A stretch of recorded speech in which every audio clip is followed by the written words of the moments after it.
नमो बुद्धाय. जय भीम मित्रांनो. जोशाबा या यूट्यूब चॅनलवर मी सुमेध शिरसाट आपले स्वागत करतो.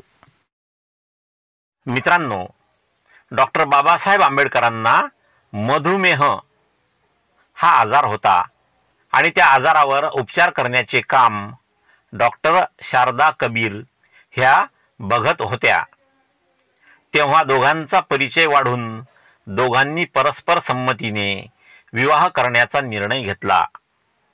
15 एप्रिल 1948 रोजी दिल्ली येथील हार्डिंग अव्हेन्यू या निवासस्थानी डॉक्टर बाबासाहेब आंबेडकर आणि डॉक्टर शारदा कबीर यांचा विवाह नोंदणी पद्धतीने पार पडला. हा विवाह आंतरजातीय होता. डॉक्टर शारदा कबीर ह्या ब्राह्मण जातीतील होत्या. विवाह समयी डॉक्टर शारदा कबीर यांचे वय 39 वर्षे होते, तर डॉक्टर बाबासाहेब आंबेडकरांचे वय 57 वर्षे होते. विवाहानंतर शारदा कबीर ह्या सविता आंबेडकर या नावाने ओळखल्या जाऊ लागल्या आणि नंतरच्या काळात त्यांना माईसाहेब या नावाने ओळखले जाऊ लागले. 16 एप्रिल 1933 रोजी महार समाज सेवा संघ मुंबईच्या वतीने सहभोजनाचा कार्यक्रम झाला. या कार्यक्रमात डॉक्टर बाबासाहेब आंबेडकरांचे भाषण सुद्धा झाले. 16 एप्रिल 1934 रोजी नागपूरमध्ये डॉक्टर बाबासाहेब आंबेडकरांचे भव्य स्वागत करण्यात आले. 16 एप्रिल 1951 रोजी डॉक्टर बाबासाहेब आंबेडकरांच्या हस्ते दिल्ली येथे आंबेडकर भवनाचा पायाभरणीचा समारंभ झाला. या प्रसंगी आपल्या भाषणात बाबासाहेब म्हणाले की, मला दुःखाने म्हणावे लागते की ब्रिटिश राज्यात बहुजन वर्गाला जी सुरक्षा उपलब्ध होती ती भारताच्या स्वतःच्या सरकारच्या अखत्यारीत नाही. ब्रिटिशांच्या राज्यात अस्पृश्यांना 12% आरक्षण देण्याच्या प्रस्तावाचे पूर्ण पालन झाले. बाबासाहेब पुढे म्हणाले की, लोक म्हणतात की आम्हाला स्वातंत्र्य मिळाले आहे, पण अस्पृश्य वर्गाला स्वातंत्र्य मिळाले आहे यावर माझा विश्वास नाही. 17 एप्रिल 1920 रोजी नाशिक येथे अस्पृश्य वसतिगृहाचा शिलान्यास समारंभ राजर्षी शाहू महाराजांच्या हस्ते संपन्न झाला.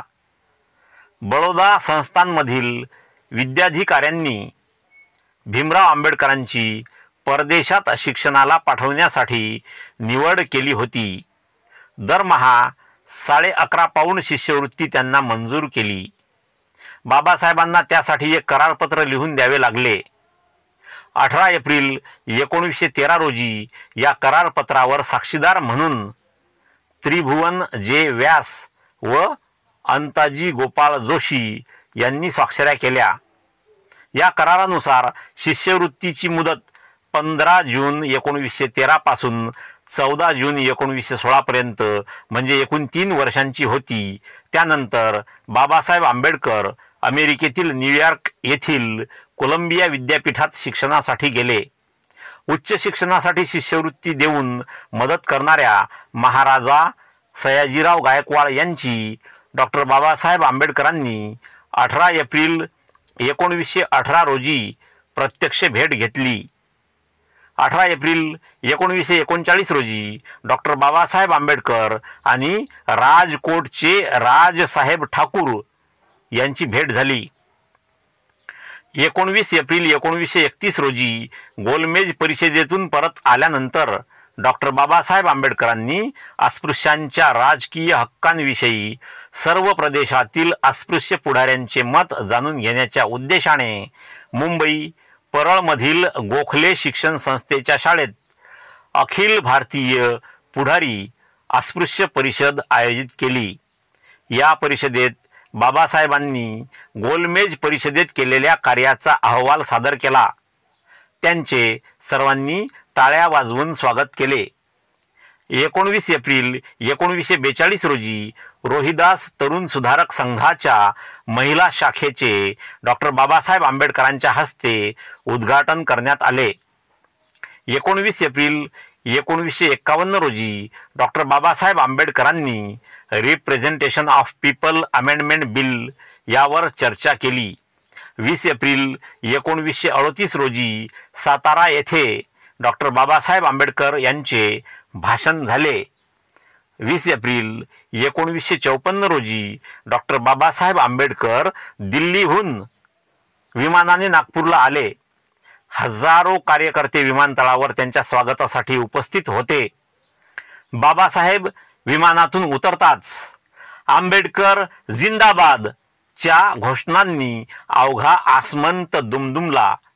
यावेळी आपल्या कार्यकर्त्यांशी बोलताना बाबासाहेब म्हणाले की लोकशाहीवर श्रद्धा पाळली गेली नाही तर राजकारण हे धर्माप्रमाणेच बाजार असल्याचे सिद्ध होईल. 21 एप्रिल 1936 रोजी डॉक्टर बाबासाहेब आंबेडकर यांच्या अध्यक्षतेखाली पांढरकवळा येथे अस्पृश्यांची जाहीर सभा संपन्न झाली. 21 एप्रिल 1940 रोजी आशा प्रमोद या साप्ताहिकामध्ये डॉक्टर बाबासाहेब आंबेडकरांची प्रदीर्घ मुलाखत प्रसिद्ध झाली.